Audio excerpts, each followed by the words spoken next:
Assalamualaikum dan salam sejahtera. Saya Wafda Al-Hafia, wartawan cilik Kapas TV, TV PSS SK Gong Kapas Sekolah Terengganu. Terima kasih kerana terus bersama kami. Seterusnya, mari kita ikuti laporan berita yang disediakan. Jom ke Karnival Buku at PPAT.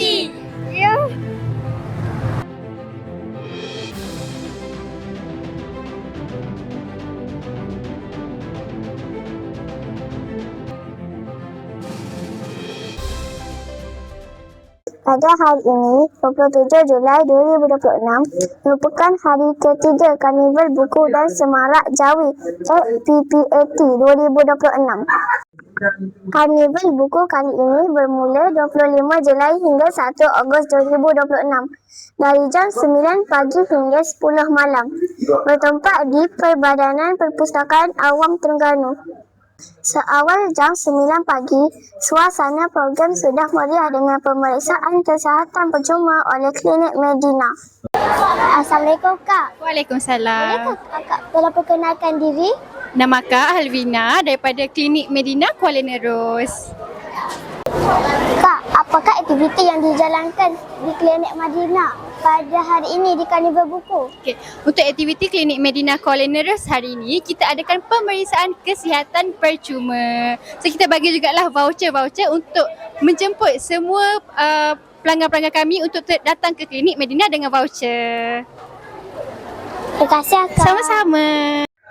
Pada masa yang sama, turut berlangsung program derma darah bersama Hospital Sultanah Nur Zahirah HSNZ yang mendapat sambutan menggalakkan daripada pengunjung.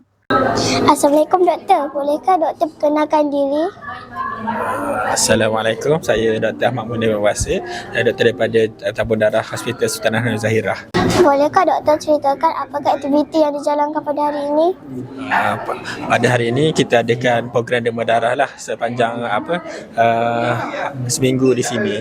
InsyaAllah kita akan adakan program setiap hari. Terima kasih Doktor.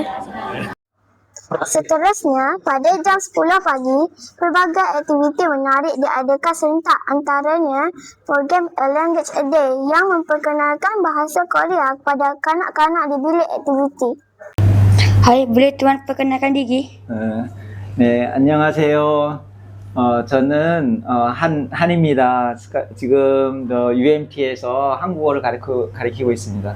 Nama saya Han, sekarang saya mengajar di UMT sudah lama. Dan hari ini saya datang tunjukkan tentang bahasa Korea sedikit. Apa program Tuan di Pesta Buku ini? Hari ini saya datang sini untuk mengajar bahasa Korea sedikit. Tapi ini sejam saja, sini tak cukup belajar bahasa Korea. Tapi boleh rasa apa bahasa Korea. So saya tunjuk itu. Okey, terima kasih Tuan. 감사합니다. 감사합니다. Di Dewan Ilmuwan Tula, berlangsung ceramah literasi kewangan oleh Bank Negara Malaysia, Cawangan Terengganu, yang memberi pendedahan tentang cara mengurus wang dengan bijak.